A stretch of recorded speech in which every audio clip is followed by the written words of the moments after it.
I think the bullying that young people have to go through now in schools is really rough. I really sympathize because I was bullied when I was a kid. When I was in grade school, I was bullied for being Asian American. And the biggest problem with that is that I am not Asian American. But when I was younger, and this is absolutely true, people thought that I might be Asian American. I have pretty thin eyes. I had very thin eyes when I was a little kid, and I had straight black hair that I wore in a bowl cut. And from the ages of 3 to 8, people thought that I might be a young Chinese person. On the first day that he met me, the guy that is now my best friend, he met me the first day of kindergarten. He went home that night and said, "Papa, today I met a boy with no eyes." And that was me.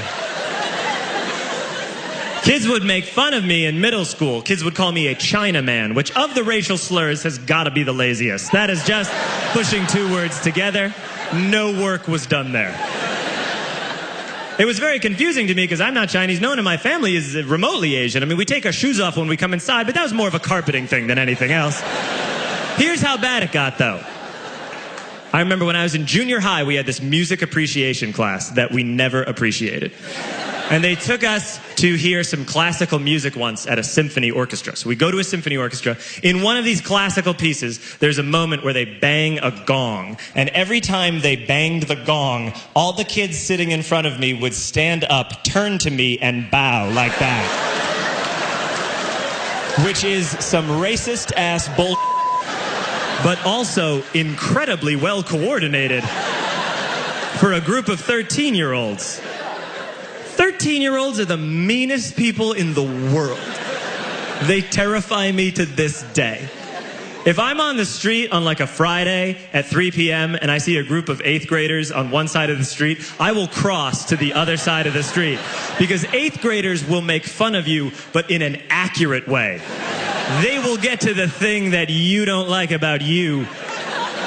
They don't even need to look at you for long. They'll just be like, ha ha ha ha ha, ha ha ha ha ha. Hey, look at that high-waisted man. He got feminine hips. And I'm like, no, that's the thing I'm sensitive about.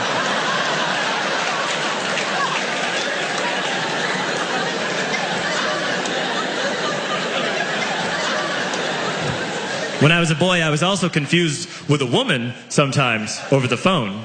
Because before I went through puberty, I had a voice like a little flute. I was once on the telephone with Blockbuster Video, which is a very old-fashioned sentence. And it is.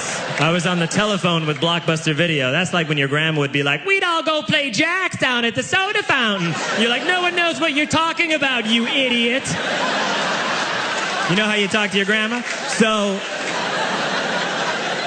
I was on the phone with Blockbuster. I'd called them a couple of times in one day to ask about a movie. And I called for a 3rd time. I said, "Hey, yeah, I was just calling to see if you had Addams Family Values yet."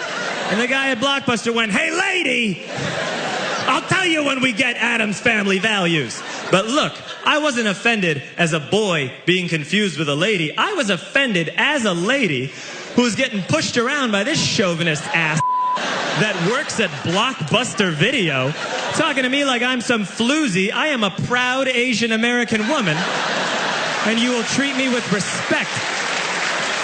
I am a tiger mom.